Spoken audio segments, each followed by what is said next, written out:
Hello, people of God. We want to welcome you again to this Behind the Scene with John Sagoe Ministry. I'm excited to come your way again.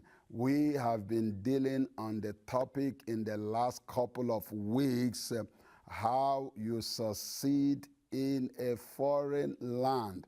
And it has been a very, very interesting journey. So I hope it has been blessing you just like it has been blessing us. And the episode, the one we recorded in the nation of Austria, and now the previous ones that you have been watching, just give us a feedback and let us know how this behind the scene has been blessing you. More especially on this topic, how you succeed in a foreign land, or when you immigrate into a new country, what are the necessary things you need to think about, and how are you going to walk things through in order to be able to succeed. So today we want to begin to look at strictly when you arrived in a country, what exactly is on your mind and what are the kind of people that you actually need to meet when you arrived in a country.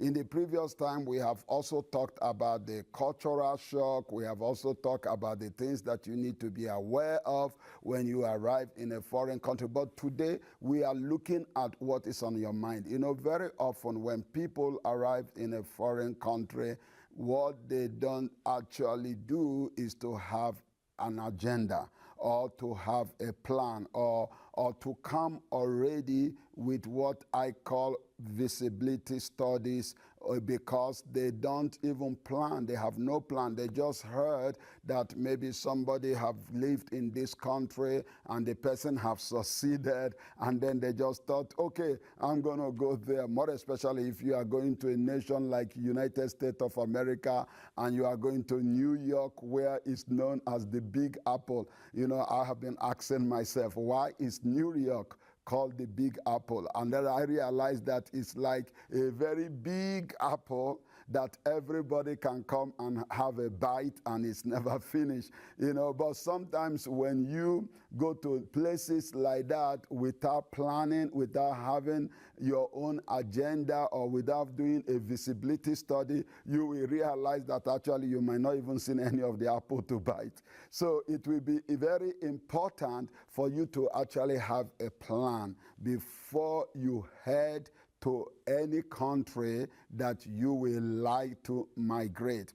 You know, and I'm saying this because of the experience that I have had in the past, because some of the times when I talk to people and I said, why are you in this country? The very first thing, if they are Christian, they will say, oh, we just come to see what the Lord will do. No, you don't go to a country to see what the Lord will do. It's either you are called to that country as a child of God, or you have watched that country and you have done studies about that country and you know exactly what you want in that country before you begin to move. Because once you know exactly what you are looking for in that country, it will help you to inform yourself properly about every other thing. For example, about the immigration law of the country.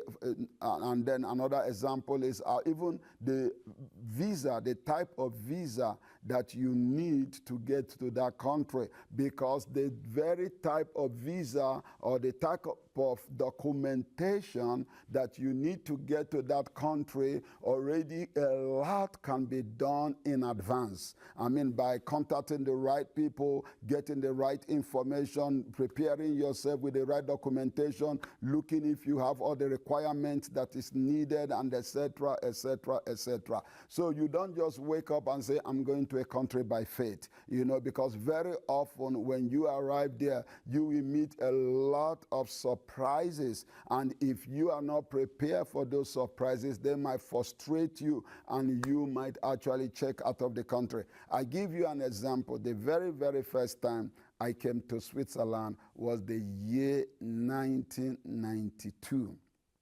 And when I was coming, I was just coming in the mind that, okay, I would like to further my education on business management. But also at the same time, I really didn't have any specific country that I really want to go. It's just that there was a name of a country that came to my mind, and that was Netherlands, Holland.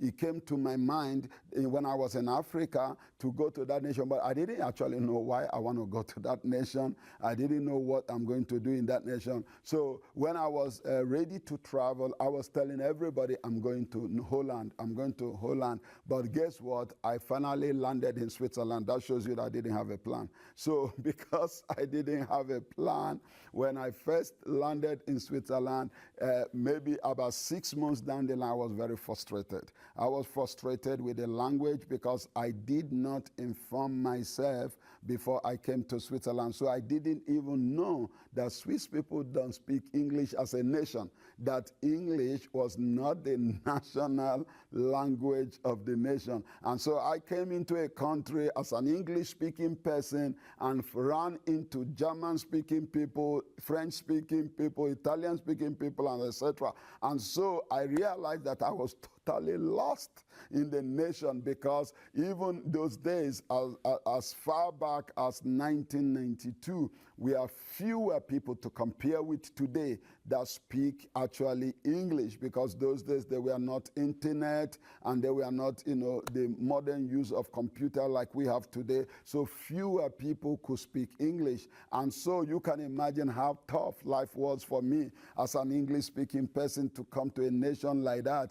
So at the end of the day, I did what a majority of every foreigners normally do if they go to a new country, which I warn you in my previous video never to do if you're going to succeed in a foreign land. I was going to look for foreigners. I was going to look for people that come from my country, and I began to associate with them. And of course, do you know what we did? Pity party. We did a pity party that nobody comes to the party. We were just, complaining and discussing about how difficult the nation is. And so nobody was really inspiring each other. And the end result is that in that our circle, we start to detach from one another and start to check out of the country. So I remember in 1994, I have to say goodbye to Switzerland, and I went to Africa, and I said, I'm never going to come back to this country anymore, that I can go to any other country in the world, but I will never come back to this country. Anyway, I must say, when I was saying I can go to any other country in the world, what I really meant was that I will go to English-speaking countries. So my eye was mainly on United States of America, because I've been a fascinator of United States. I have always been following what they are doing, because I have a lot of family members actually that have gone to that nation, and I love the way they look when they come back. I love the way they talk. I love all their accomplishment and how they speak about United States. So anyway, so my focus was coming from English-speaking country. The next place I really want to go was United States of America, until I went to Bible school in South Africa from Ghana in the year 1996, and then did my Bible school there. And by 1997, I started realizing that God has a calling for me in Switzerland and not necessarily want me to go to any other country. Anyway, that's long story short, but I wanted to say that my coming to Switzerland back again was actually when I realized my calling. When I realized that Switzerland was a land of calling, but the only reason why I was frustrated in my first missionary journey, so to say, was because when I first came to Switzerland, I didn't have a plan. I didn't know that I have a calling. I didn't seek the face of God. I just came, and I actually just came because, like I said, I was thinking I can come and do, business management and study here, but I realized that a lot of things are not in English. So that's one of the advice I want you to, take with from this behind the scene today, is that when you are going to a country, make sure that you know what your assignment is in that country. Because once you discover your calling and your assignment and you go to a particular country because you feel called to that country, you will see that a lot of things are going to work more easier. I mean, take, for example, the same Switzerland that before I discover that I have a calling in Switzerland, the same Switzerland I was earlier and I was miserable. So you see the difference that makes, because when you discover your place of calling, it can even be where you are right now. It's your place of calling, but because you have not yet discovered it, you feel that doors are not opening, you feel that things are not working, and maybe in the latter broadcast, we might be looking at how do we actually discover our calling? How do we actually know that this place is my land of calling? How do we actually know that this place is my place of calling? We're going to probably share that in the future. So keep watching this broadcast, and we want to really encourage you, if you have not yet subscribed in this channel, this YouTube channel, go ahead and do so. And also, if you have not given us a thumb up or like this broadcast, or give us a feedback by commenting and let us know if this broadcast has been blessing you, if you have been, enjoying what we have been, releasing, because I believe that every comment that you make here might be also helping another person that is viewing to further be able to understand exactly what the mission of this behind the scene is all about. So as we begin to conclude today, I want to remind you that it's very important, more especially in this segment, that we are looking at the point, what exactly are you going to do in a country before you go to that country? Because once you know why you are going to the country, what your assignment is in that country, then that will empower you, that will help you to really do all the natural and necessary preparation that you need to do before you get to the country, because you need then to begin to prepare yourself according to the line of that country. And if you have not watched our previous videos where we talk about culture and we talk about cultural shock and all those things before you enter a country, you can go and watch the previous video, because it will be also a very informative for you, to help you to understand where you are going. But don't forget that when you arrive then in that country, because you know exactly that this is the country, this is the place God has called you, don't forget that things might not be as easy as you think, or maybe you even read about it before you get to that country. So be ready to put up what I call a tough skin. Be ready to put up a tough skin, because at the very initial stage, depending also on the people you associate with, depending on the route you decide to take, it might be a bit tough at the very beginning. Let me give you this example so you understand what I'm trying to say. When I was going to South Africa to do my Bible school, now this is very important. I was moving from Ghana to South Africa to do my Bible school. Guess what? Every embassy of South Africa that I went, and why I mean every embassy of South Africa is because I went through different countries and I went to different embassies of South Africa in those countries, and every one of them that I went, guess what? They rejected me visa.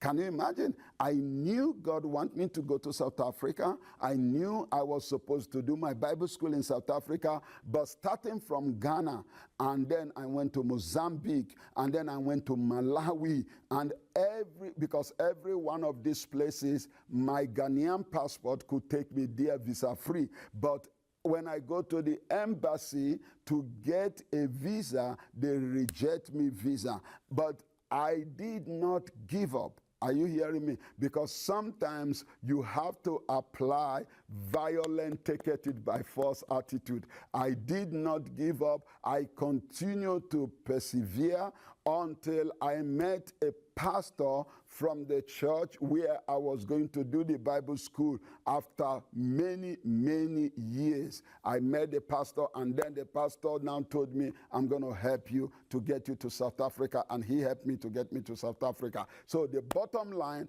of the, assignment is that don't give up on your first try.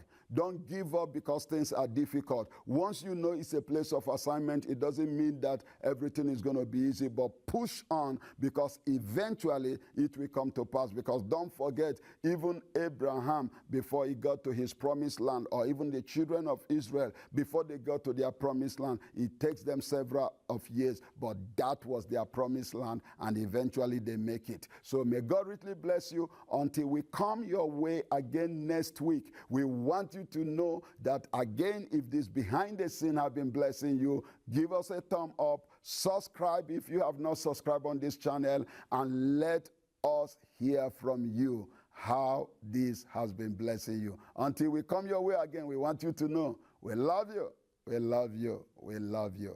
Shalom.